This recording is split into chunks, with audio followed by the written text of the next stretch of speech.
This video is brought to you by Cool green clothing coming straight up out of that DMV. You know what it is. This that Baltimore designer right here. Come on now, come and show some love and show some support. Go online right now, coolgreenclothing.com, and make your purchase.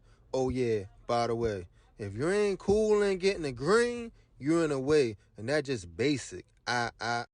It's your girl, Mrs. Tony 2 times, and I'm back with another episode of the Baltimore Way.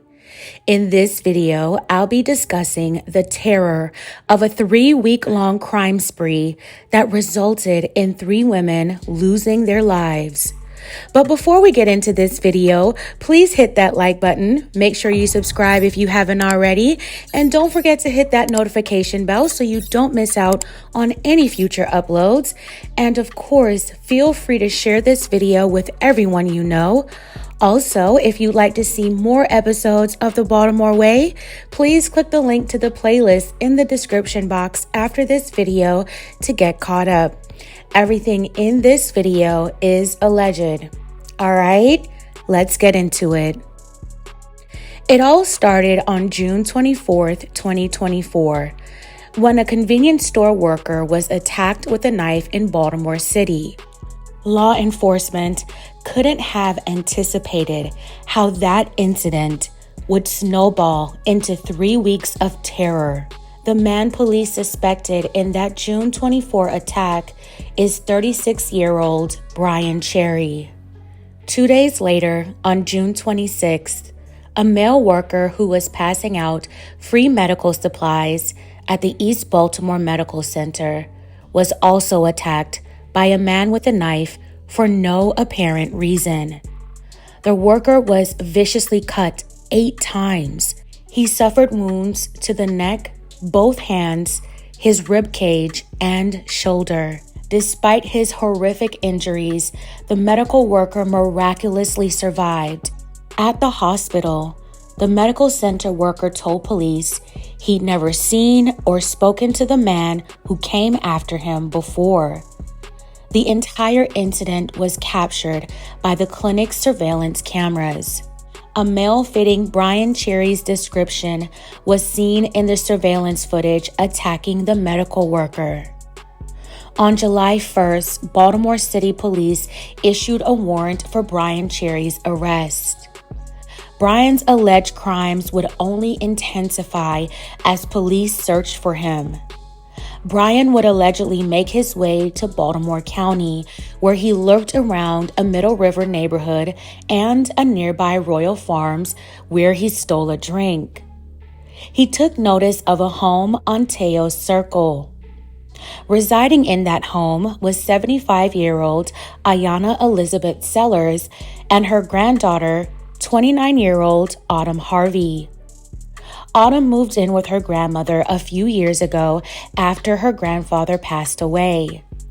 Ayanna and Autumn were described as kind and caring women. Ayanna would help those in need and feed the hungry. Autumn, although shy, had a bright and inviting personality. The granddaughter and grandmother had no idea of the horror that would lead to their demise.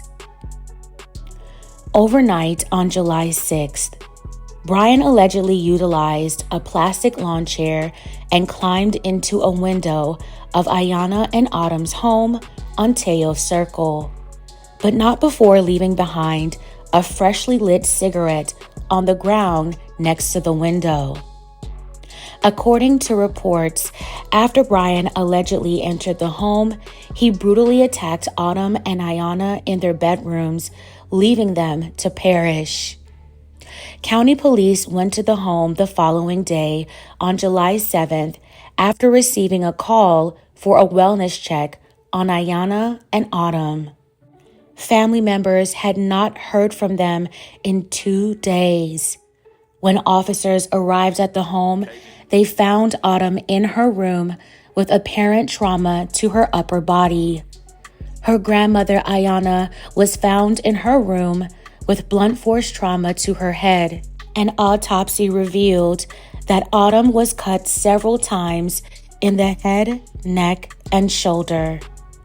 Investigators also learned that Ayanna's wallet and credit cards turned up missing.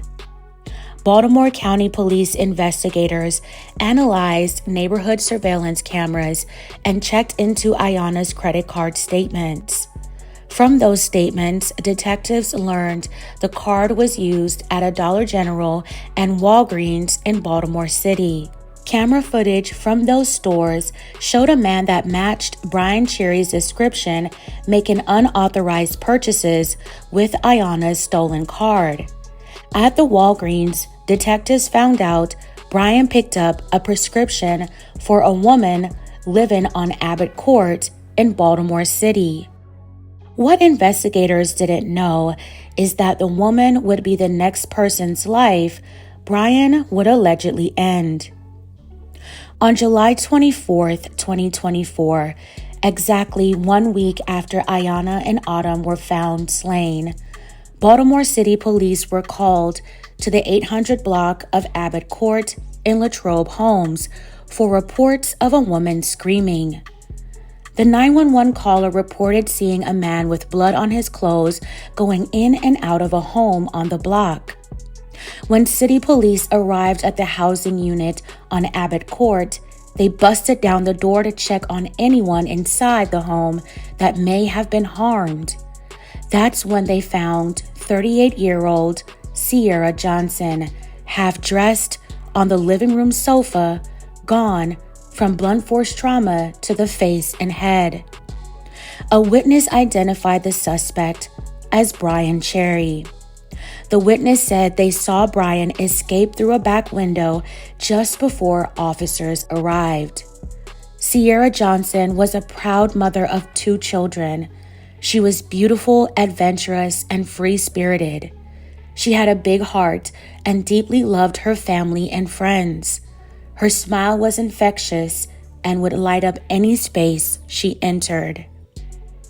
BPD later tracked down Brian a few blocks north from Abbott Court and arrested him for Sierra's slaying and for the attempted slaying of the medical center worker at EBMC. Brian was taken to Central Booking, where he was given no bail. During this time, Baltimore County Police were still working on the investigation of Autumn Harvey and Ayanna Sellers' slaying. The cigarette that was left on the ground outside the window of Ayanna and Autumn's home was sent for DNA testing. It came back as a match to Brian Cherry. His DNA was already in the system from his previous arrest. With the DNA and the addition of the other evidence, County Police later served Brian Cherry with a warrant for the double slaying of Autumn and Ayanna. While on this alleged crime spree, Brian was out on pre-trial release for pending felony drug charges with the intent to distribute from 2023. Brian will have his day in court on all of his charges related to these cases. He is innocent until proven guilty. May Autumn Harvey, Ayanna Sellers, and Sierra Johnson rest in peace. The loss of these 3 women's lives impacted their families tremendously. I send them my deepest condolences and well wishes. Sierra lost her life just days before her 39th birthday, which was on July 23rd. She was sadly laid to rest on the day she was born. No motive has been revealed in either murder case. Some news reports say that Sierra was an associate of Brian's. As far as his connection to Autumn and Ayanna, I don't believe there's any direct connection besides it being an opportunistic situation that ended in tragedy. The families are hoping to receive justice. Some reports have suggested that Brian may have continued his slaying spree and he was stopped in his tracks. Do you believe that is the case? What are your thoughts on this story? Let me know in the comments below. All right, fam, that's it for this episode of the Baltimore Way. Thank you so much for watching. Please don't forget to like, share, and subscribe. This is your girl, Mrs. Tony Two Times. Until next time.